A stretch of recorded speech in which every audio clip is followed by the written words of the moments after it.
Now the question of nationhood. What is a nation? The best definition I ever learned was when I was in college. I had a distinguished professor. His name was Bela Kirai.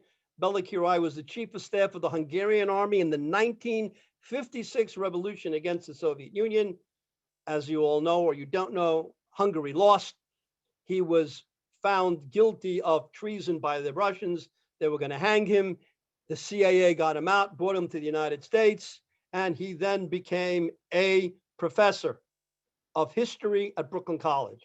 He taught military history, Western history. He was a remarkable man. I took 3 of his courses. He taught us, this has nothing to do with Judaism or Zionism, he taught us that a nation has 3 components: common language, common culture, and a common land of origin.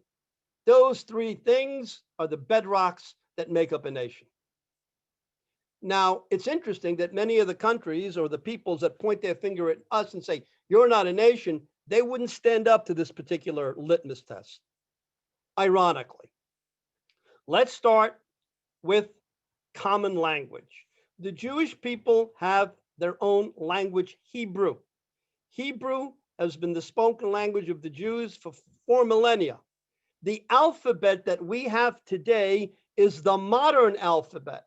Go to the Israel Museum in Jerusalem and go to the division, the pavilion that talks about the development of modern Hebrew, the Hebrew language. The alphabet that we have today is about 22 centuries old. That's the modern alphabet. Any Jew who knows how to read Hebrew can go to the Dead Sea Scrolls, those on display in the Israel Museum, and can read them. It's the same Hebrew lettering that we use today. Hebrew has been the lingua franca of the Jewish people in the First Temple and the Second Temple, and the remarkable thing in diaspora. Every book we've written in the diaspora that has religious connotations, except for the Talmud, which is Hebrew and Aramaic, everything else is in Hebrew. The prayer book, the Siddur, is in Hebrew.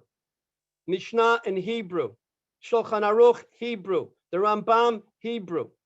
All the responsa between the rabbis throughout the world, Hebrew. The language has never been dead. It just wasn't spoken every day, but people who learned and people who prayed, which is the majority of the Jews, till about the emancipation of the Jews in Western Europe 2 centuries ago, Hebrew, pretty much every Jewish boy and girl knew Hebrew. Approximately 130 years ago, we revived this language that was the language of prayer and study into once again being a spoken language. But that language also has its own alphabet. So yes, we have a common language. And you can go find ancient coins and pieces in Israel museums that have Hebrew on it. Ancient Hebrew and modern Hebrew, which is 2,200 years old. Common culture. Since I redefined Judaism, Judaism gives us our holidays, our food, our dress, our calendar, our prayers. It changes everything. It gives us an entire Jewish culture. If we have our own calendar and our own holidays and our own diet and our own language on top of that, we live in our own culture. For example, 300 years ago, a Jewish businessman from Poland that had to have a business trip to Morocco, 2 different parts of the planet. That Jew from Poland was able to go to Morocco and meet about business, talk in Hebrew with slightly different accents, talk about that week's Parsha, what they'll be reading in the synagogue. They could spend Sabbath together. He could eat in that person's home, and they could get along because they really share a great deal of culture. Common land of origin. The Jewish people, 3,300-year history. Archaeology backs it up. History backs it up. Maps back it up. Again, these are the things in my book. We have a relationship with that land that is something remarkable. Give you an example of how connected we are. When the Romans defeated the Jews after the big revolt against Rome, They minted a coin called Judea Capita. Judea is no more. Judea is no more. It was a picture of a Jewish girl, a slave in chains, with a Roman legionnaire behind her. They minted that coin in Caesarea, in Caesarea. In 1949, at the end of the War of Independence, a miraculous war, a Maccabee-style war, when the state of Israel was reestablished and won its war, the country was in shambles, the government had no money. They went back to Caesarea and they minted a victory coin. It has that same Jewish girl standing up, and behind her are young Israeli soldiers. The Roman Empire was gone. Judea Capita coins were in museums, but in our minds, we had to rectify the situation. The job wasn't done till we minted that coin, Yehuda Meshuchreret. Judea has been liberated. I want to just deal quickly with the question, where does the term Palestine come from? When the Romans defeated Judea in 70 CE, they thought they had finished with us. And 62 years later, there was another rebellion against Rome. And by the way, the rebellions are not just a Jewish perspective. Read what the Roman historians wrote about it.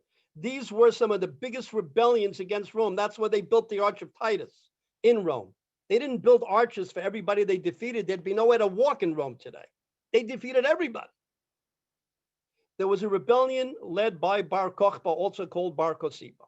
When that rebellion was over, the Romans couldn't believe that in a 65-year period, they had to battle this one nation twice and bring in legions from Africa, Asia Minor, and Europe. So they felt one of the things they could do to really annihilate the Jews, which they did physically, was to destroy their historical connection to the land.